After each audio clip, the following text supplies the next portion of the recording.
Hello दोस्तों, आप सब कैसे हैं। मैं आशा करता हूँ आप जहाँ होंगे जिसे होंगे बहुत मस्त होंगे।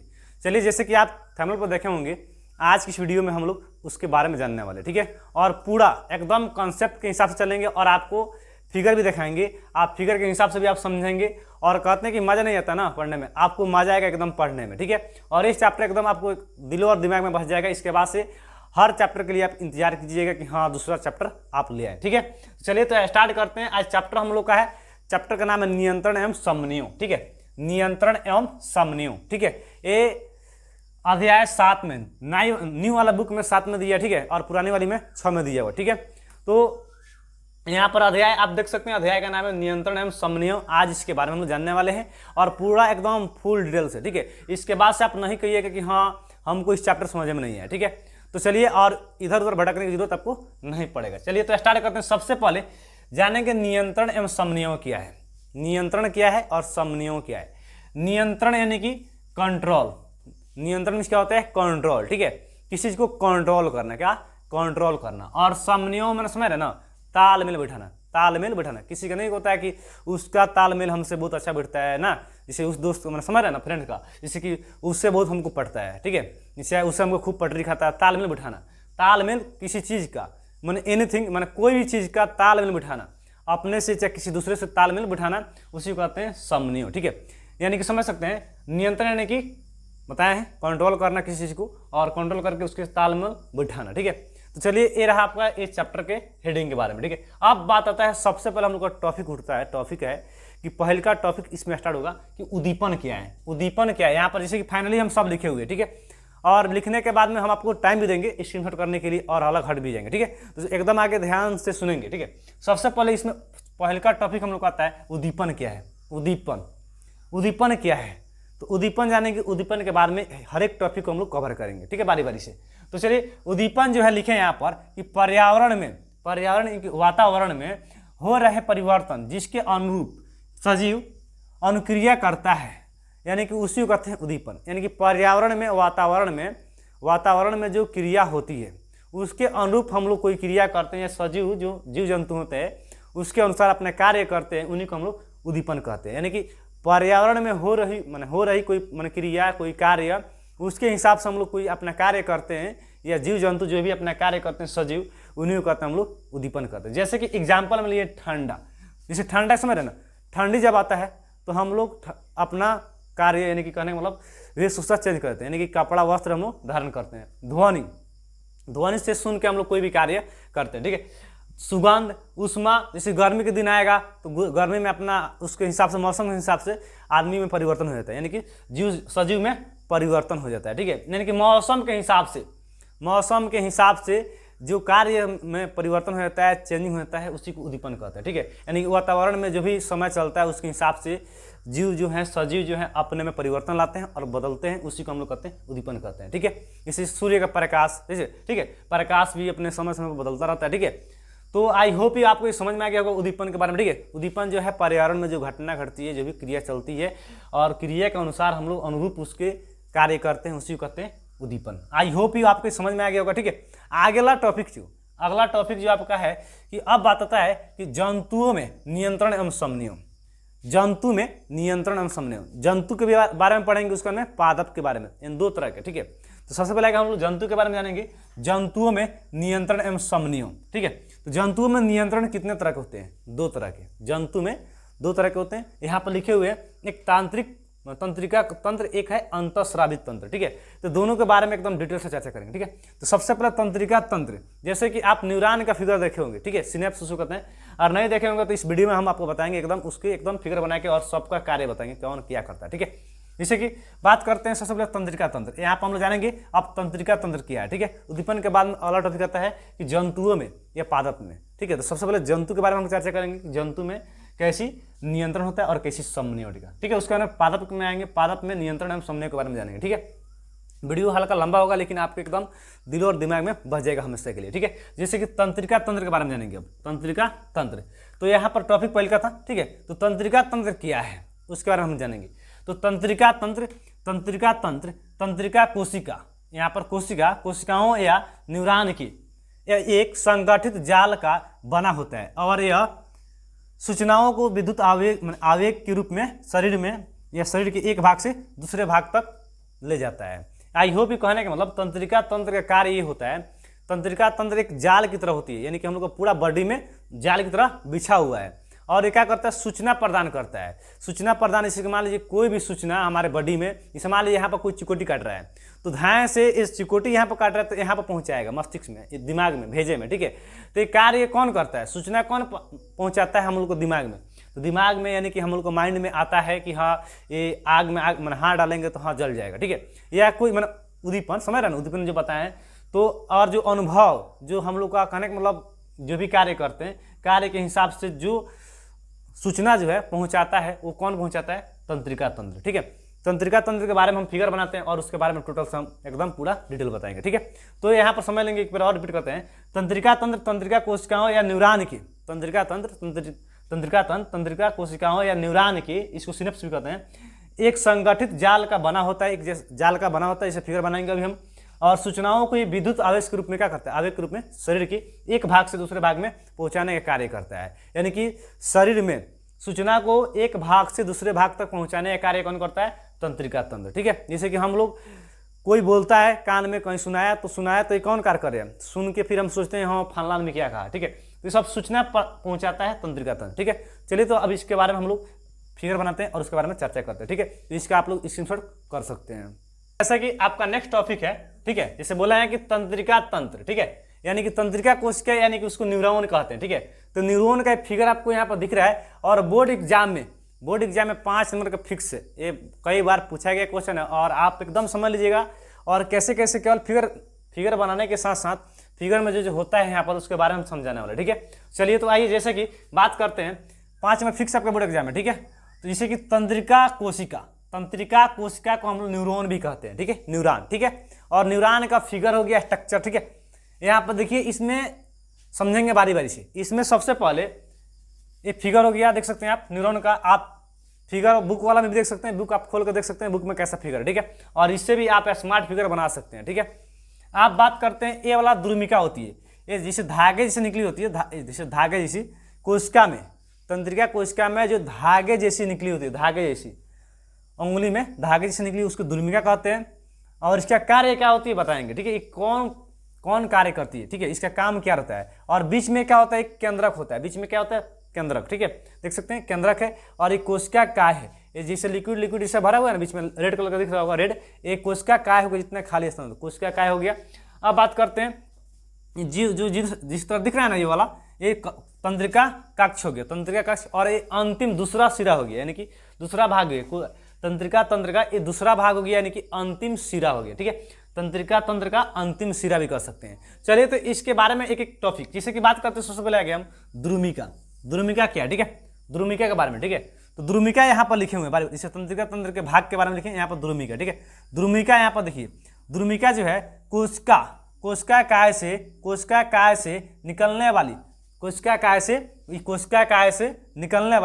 से निकलने वाली धागे जैसी संरचना है जो सूचना प्राप्त करता है। देखिए एक कोशिका काय जो है, कोशिका काय यहाँ पर इससे निकलने वाली उंगली जैसा, यह धागे जैसा, ठीक है, धागे जैसा निकली है, धागे जैसा ये सूचना प्राप्त करती है। और सूचना प्राप्त करके कहाँ भेजती है, कोशिका काय भेजती है। और कोशिका काय इसको तंत्रिका कक्ष के रूप में भेजता है, वहाँ से भेजते हुए एकेबारे अंतिम सिरे में आता है, ठीक है, पहुँचता है।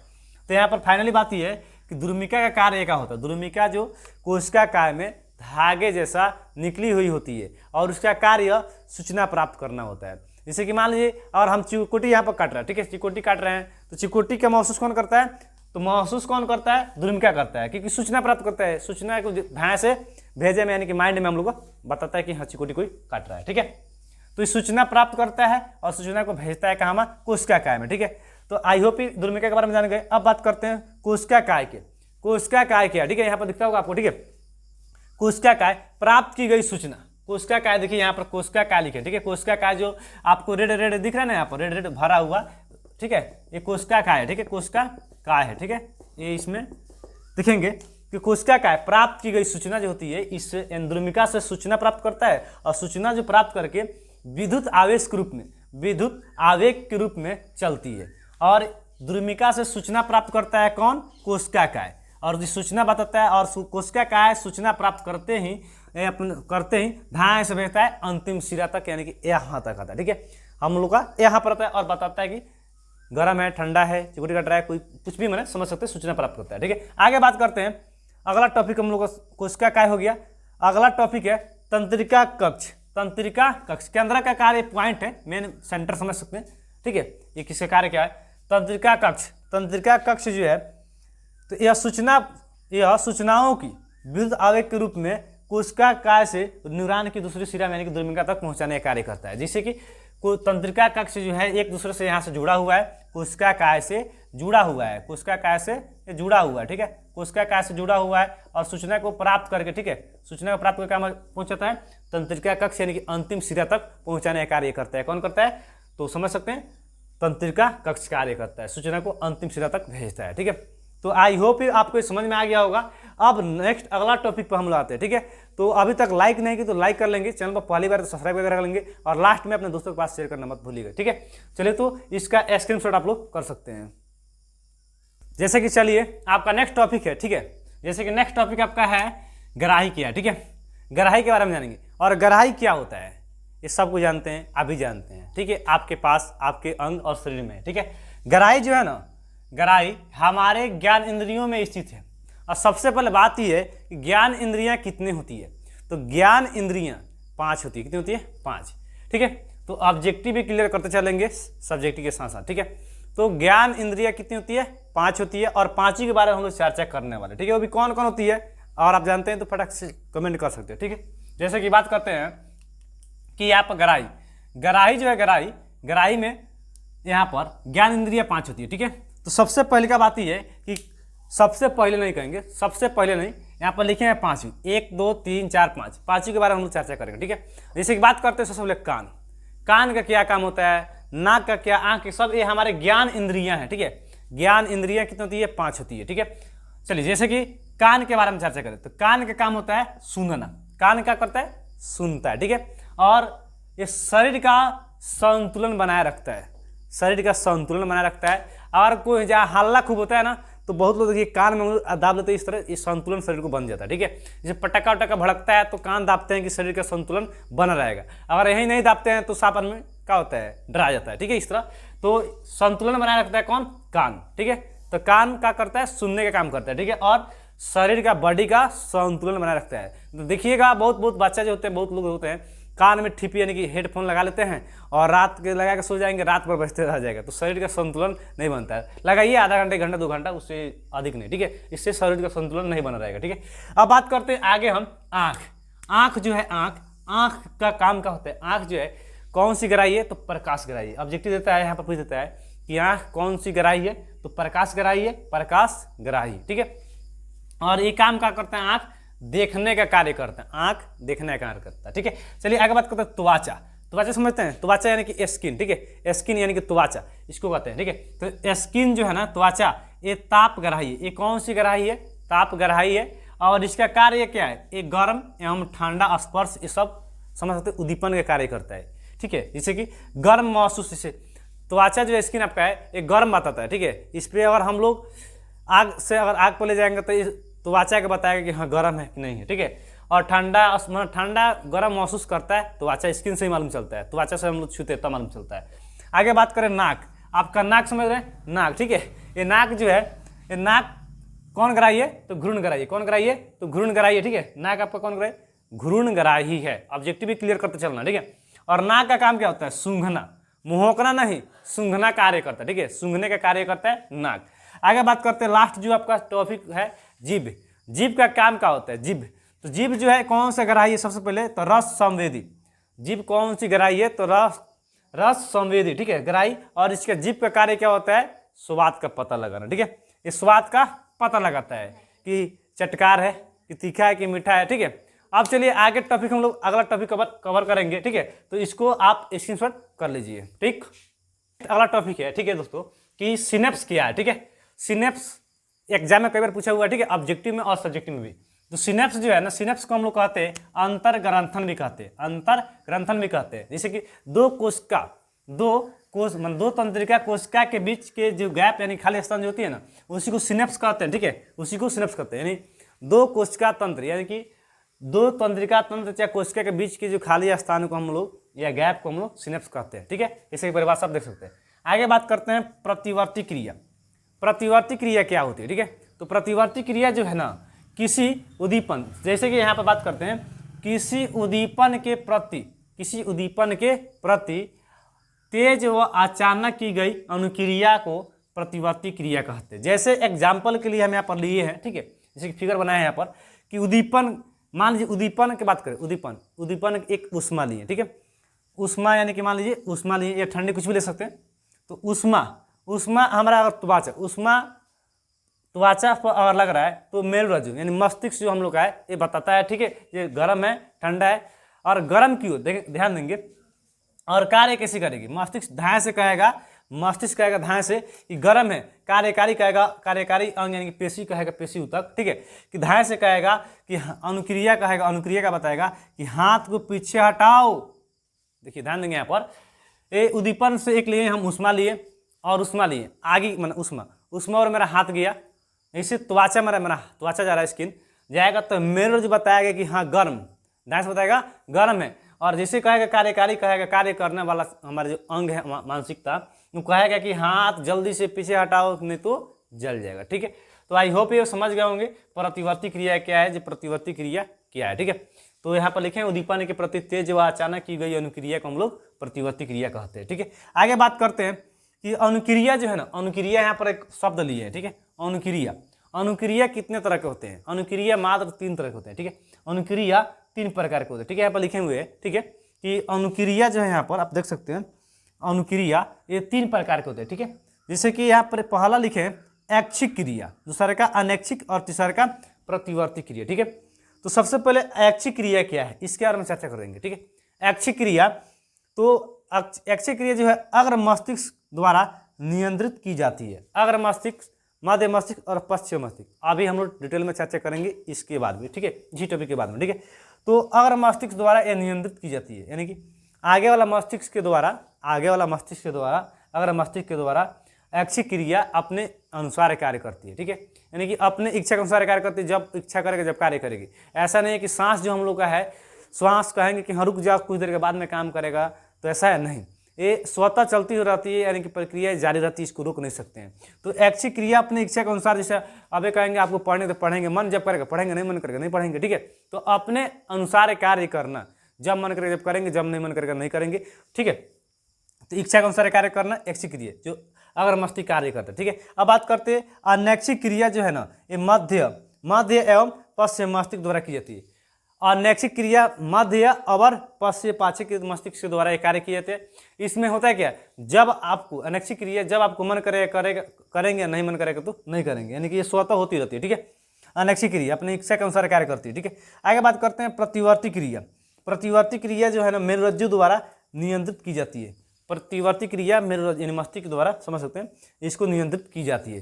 तो आई होप ये आपको समझ में आ गया होगा, ठीक है। चलिए आगे हम लोग अब डिटेल में चर्चा करेंगे क्या, मस्तिष्क के बारे में, ठीक है।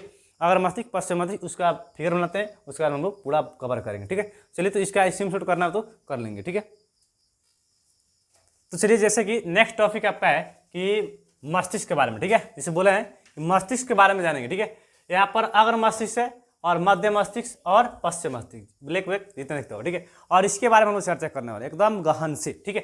जैसे कि आइए सबसे पहले हम ये मस्तिष्क का फिगर है, जैसे कि आप देख सकते होंगे, फिगर आपके बुक में दिया होगा, और इससे भी स्मार्ट और कंटाप फिगर आप बना सकते हैं, ठीक है। चलिए जैसे कि बात करते हैं कि अग्र मस्तिष्क, ठीक है, परम मस्तिष्क को हम लोग यहाँ पर होता है, ठीक है, मस्तिष्क हुआ यहाँ पर मस्तिष्क होता है अग्र मस्तिष्क, और अग्र मस्तिष्क को हम लोग परम मस्तिष्क भी कहते हैं, और परम मस्तिष्क को हम लोग अग्र मस्तिष्क कहते हैं, ठीक है। इसको सबसे पहले ऊपर जो है कपाल, एक कपाल यानी समझ रहे, कपाल जो होता है, कपाल इसको कहते हैं हम लोग खोपड़ी, ठीक है, खोपड़ी कहते हैं। और खोपड़ी के अंदर यानी कपाल के अंदर करने मतलब ये मस्तिष्क हम लोग को पाया जाता है, ठीक है। 3 भागों में जो बटा हुआ है, ठीक है। तो खोपड़ी और खोपड़ी के यानी कपाल कहते हैं, सबसे ऊपर खोपड़ी होता है, कपाल होता है, ठीक है। कपाल समझ रहे ना, इसी के अंदर गुद्दा रहता है, ठीक है। जैसे कि मान लीजिए परम मस्तिष्क हुआ, परम मस्तिष्क को हम लोग अग्र मस्तिष्क कहते हैं। अब आइए यहाँ पर अग्र मस्तिष्क का कार्य क्या होता है, ठीक है। यहाँ पर होता है पूरा मस्तिष्क यहाँ पर होता है, ठीक है, यानी कि अग्र मस्तिष्क आगे और बीचों बीच होता है मध्य मस्तिष्क और पीछे आपका होता है, समझ सकते हैं, पश्चिम मस्तिष्क, ठीक है। तो अग्र मस्तिष्क के हम लोग जानेंगे। अग्र मस्तिष्क सबसे पहले सोचने वाला भाग होता है, ये सोचने वाला भाग होता है, समझ सकते हैं। उसके बाद में इसका दूसरा का पॉइंट है ऐच्छिक कार्यों का नियंत्रण करता है, यानी कि ऐच्छिक कार्यों का नियंत्रण करता है, यानी तालमेल बिठा के चलता है, ऐच्छिक क्रिया, ठीक है, जो अपने आप नहीं होती है, ठीक है, ये होती है, आप समझ सकते हैं। उसका बात करते हैं सूचना को याद करना है, ये सूचना याद करता है, और सूचना को याद करने में यानी कोई भी चीज़ हम लोग याद करते हैं तो का अग्र मस्तिष्क में होता है, ठीक है। अग्र मस्तिष्क में भूल भुलैया वाला काम नहीं होता है, ठीक है, यानी कि अग्र मस्तिष्क में कोई भी काम होता है जो भी हम लोग याद करते हैं अग्र मस्तिष्क में सूचना याद करने का। उसका ना भूख से संबंधित, भूख लगता है तो बताता है कि हाँ भूख लग चुका है। कौन बताता है? अग्र मस्तिष्क बताता है कि हाँ आपको भूख लग चुका है और खाना चाहिए, पीना चाहिए, या समझ सकते हैं। तो यहाँ तक ये अग्र मस्तिष्क के बारे में समझ गए। अब बात आता है मेरे प्रिय छात्र, जैसे कि कपाल हो गया, कपार खोपड़ी के बारे में समझा दिए, और मध्य मस्तिष्क, ठीक है। मध्य मस्तिष्क यानी कि बीचों बीच होता है, मध्य मस्तिष्क आपको बीचों बीच यहाँ पर होता है, गुद्दा जैसे समझ सकते हैं। मध्य मस्तिष्क को हम लोग अनैच्छिक क्रिया भी कहते हैं, मध्य मस्तिष्क को हम लोग अनैच्छिक क्रिया कहते हैं और स्वतः होती रहती है। अब बात आता है कि यहाँ पर मेरुरज्जु यहाँ पर होता है, ठीक है। मेरुरज्जु कैसा होती है? एक मेरुरज्जु को हम लोग ऑब्जेक्टिव में यहाँ पर क्लियर करेंगे। मेरुरज्जु को हम लोग कशेरुक दंड भी कहते हैं, मेरुरज्जु को कशेरुक दंड कहते हैं, रीढ़ की हड्डी कहते हैं। इसे मेरुरज्जु समझ रहे ना, पीठ के यानी कि गर्दन से इधर पीछे जो होता है पीठ, जिसको कहते हैं रीढ़ का हड्डी, ठीक है, जो अंगुलीनुमा संरचना जैसी होती है, अंगुली के जैसा आपका संरचना होती है, रीढ़ का हड्डी होता है, पीछे आपका बैक पीठ पे दिया होगा, ठीक है, उसी को कहते हैं मेरुरज्जु, जो आपका गर्दन से माइंड से पूरा अटैच हुए पीठ में पूरा एकदम पूरा खड़ा होता है, उसको कहते हैं कशेरुक दंड भी कहते हैं, उसको रीढ़ की हड्डी भी कहते हैं, और उसको मेरुरज्जु भी कहते हैं। आई होप यहाँ तक आपको समझ में आ गया होगा। अब बात आता है मध्य मस्तिष्क हो गया। मस्तिष्क क्या है? मस्तिष्क ले रहे, मस्तिष्क जो है ना, मस्तिष्क आपका ये एक हड्डी का बना होता है और बक्सा में, ठीक है। मस्तिष्क एक हड्डियों के बक्सा में रहता है, आप हड्डियों के कपाल के अंदर रहता है मस्तिष्क, जो आपका दिमाग एक कपाल के अंदर खोपड़िए का अंदर रहता है और मस्तिष्क रहता है, ठीक है। तो यहाँ पर ये टॉपिक आपको समझ में आ गया। अब बात आता है कि पॉन्स, यहाँ पर पॉन्स होता है, पॉन्स को हम लोग मेडुला भी कहते हैं, जस्ट नीचे मेडुला होता है और जस्ट बगल में होता है, यानी कि तीनों लगे होता है, ठीक है, तीन चीज, यानी कि पॉन्स मेडुला अनुमस्तिष्क, पॉन्स मेडुला अनुमस्तिष्क तीनों पास में होता है, और तीनों जो है वो पश्च मस्तिष्क के भाग होते हैं, यानी पीछे बैक मतलब पीछे का भाग होते हैं, पश्च मस्तिष्क के भाग होते हैं। आई होप यहाँ तक कोई दिक्कत नहीं होगा आपको, यानी कि पॉन्स मेडुला अनुमस्तिष्क तीनों जो है ये पश्च मस्तिष्क के भाग हैं। और बात आता है कि पॉन्स क्या है, ठीक है, पॉन्स के बारे में, मेडुला के बारे में, अनुमस्तिष्क के बारे में यहाँ पर लिखे हैं, पॉन्स मेडुला अनुमस्तिष्क के बारे में यहाँ पर लिखे हुए हैं।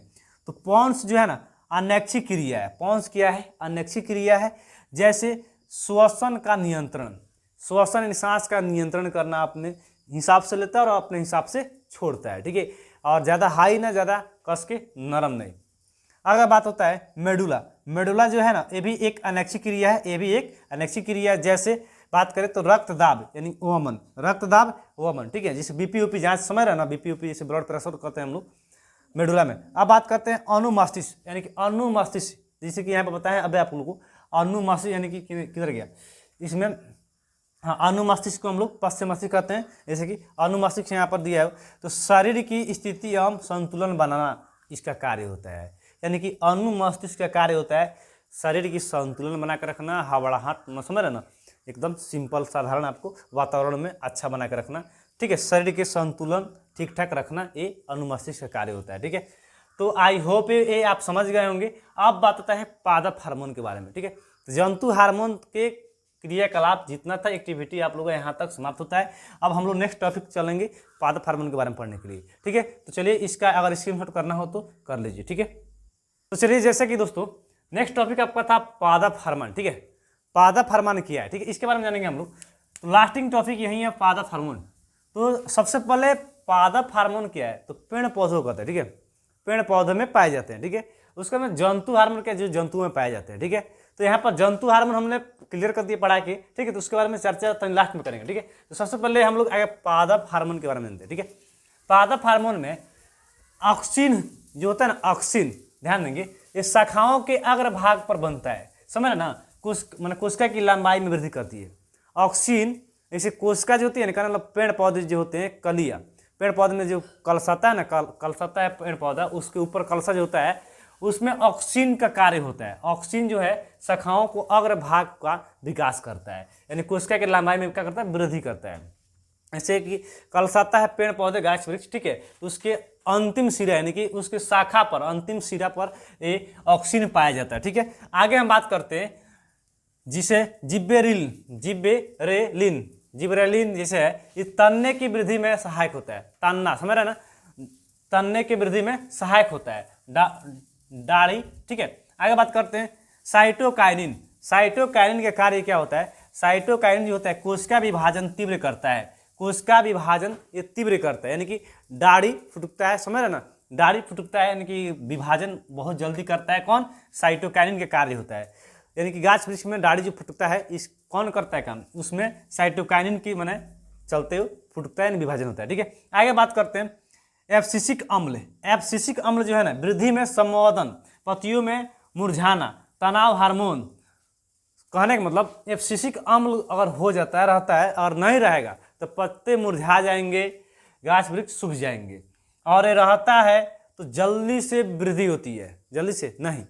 ये एब्सिसिक अम्ल अगर रहेगा तो गाछ वृक्ष जल्दी से नहीं वृद्धि करता है। ठीक है, समझ रहे ना, यानी कि अगर इससे जल्दी बढ़ जाएगा। ठीक है, तो एब्सिसिक अम्ल जो है ना वृद्धि में संवर्धन करता है, यानी कि हल्का हल्का हल्का हल्का धीरे धीरे बढ़ने का कार्य करता है। इन्हें जेके विधान से बढ़ जाएगा। ठीक है, तो रोकने का कार्य करता है, पत्तियां मुरझाने का कार्य करता है, तनाव हार्मोन समझ सकते हैं। ठीक है, तो ये रहा पादप हार्मोन के बारे में। ठीक है, पेड़ पौधे के बारे में। ठीक है, ज़्यादा नहीं है। आगे बात करते हैं अनुवर्तन, पेड़ पौधे से ठीक है रिलेटेड है। अनुवर्तन क्या है? अनुवर्तन किया है। ठीक है, जैसे कि अनुवर्तन लिखे हैं यहाँ पर प्रकाशानुवर्तन। प्रकाशानुवर्तन जो है ना ये प्रकाश की तरफ गति करता है, प्रकाश की तरफ क्या करता है? गति करता है। ठीक है, आगे बात करते हैं गुरुत्वानुवर्तन। ठीक है, इसे गुरुत्वानुवर्तन जो पृथ्वी की तरफ या दूर गति तक, गुरुत्वाकर्षण का काम देखिए, ऐसे बोला है ना प्रकाशानुवर्तन, प्रकाश की तरफ गति करना, यानी कि पेड़ पौधे की तरफ गति करना। प्रकाश जो है ना, प्रकाश जब मिलता है तो पेड़ पौधे गति करते हैं। आगे बात करते हैं गुरुत्वाकर्षण जो है ना पृथ्वी की नीचे, यानी कि पृथ्वी के नीचे की ओर पेड़ पौधे जो बढ़ते हैं नीचे, अपना गति नीचे जाते हैं, वृद्धि करते हैं, उन्हीं को कहते हैं गुरुत्वानुकर्षण करते हैं। ठीक है, गुरुत्वानुवर्तन। आगे बात करते हैं रसायनानुवर्तन। रसायनानुवर्तन जो है ना ये पराग नली की अंडाशय की तरफ गति करना है। ठीक है, पराग नली की अंडाशय की तरफ गति करता है कौन? तो रसायनानुवर्तन करते हैं। आगे बात करते हैं जलानुवर्तन जो है पानी की तरफ जलानुवर्तन पानी की तरफ जड़ों की गति करता है। पानी जिधर जाता है ज़्यादा रहता है, नमी रहता है, पानी मिलता है, उधर पेड़ पौधे अपना विकास जल्दी करते हैं। ठीक है, जड़ उधर ही भागेगा। ठीक है, तो आगे हम बात करते हैं ये अनुवर्तन हो गया। लास्ट टॉपिक ये है कि जंतु हार्मोन क्या है। ठीक है, तो हम बता चुके ये वे रसायन हैं जो जंतुओं की क्रियाओं, विकास एवं वृद्धि का समन्वय करते हैं, उन्हें हम लोग जंतु हार्मोन कहते हैं। ठीक है, और इसी से रिलेटेड हम लोग का पादप हार्मोन होगा। आई होप ये आपको समझ में आ गया होगा। आगे है जैसे कि क्वेश्चन एक ऑब्जेक्टिव में पूछता है पीयूष ग्रंथि को क्या कहते हैं? मास्टर ग्रंथि भी कहते हैं। पीयूष ग्रंथि को हम लोग मास्टर ग्रंथि भी कहा जाता है। और शरीर का सबसे बड़ा ग्रंथि कौन है? शरीर का सबसे बड़ा ग्रंथि यकृत है। यकृत को हम लोग इंग्लिश में लीवर कहते हैं। ठीक है, और बात आता है कि हाँ सबसे बड़ा ग्रंथि कौन है? तो यकृत हो गया, यानी कि लीवर हो गया। अब बात आता है कि सबसे छोटा कौन है? तो सबसे छोटा शरीर के सबसे छोटा ग्रंथि यानी कि हड्डी का मतलब कौन है? तो लिखे हैं प्यूट्यूटरी ग्रंथि। प्यूट्यूटरी ग्रंथि जिसको हम लोग जो मस्तिष्क में होता है सबसे छोटा हड्डी माने ग्रंथि जो है उसको कहते हैं प्यूट्यूटरी ग्रंथि, जो मस्तिष्क में होता है। ठीक है, तो आई होप ये आपको वीडियो अच्छा लगा होगा। यहाँ तक आपका टॉपिक समाप्त होता है। ठीक है, आपका चैप्टर का नाम था नियंत्रण एवं समन्वय, यहाँ तक क्लियर होता है। और वीडियो अच्छा लगा होगा तो लाइक, शेयर और सब्सक्राइब और अपने दोस्तों के पास शेयर करना मत भूलिएगा। चलिए नेक्स्ट अगला वीडियो मिलेंगे, तब तक के लिए जय हिंद और जय भारत। अपना ख्याल रखिएगा।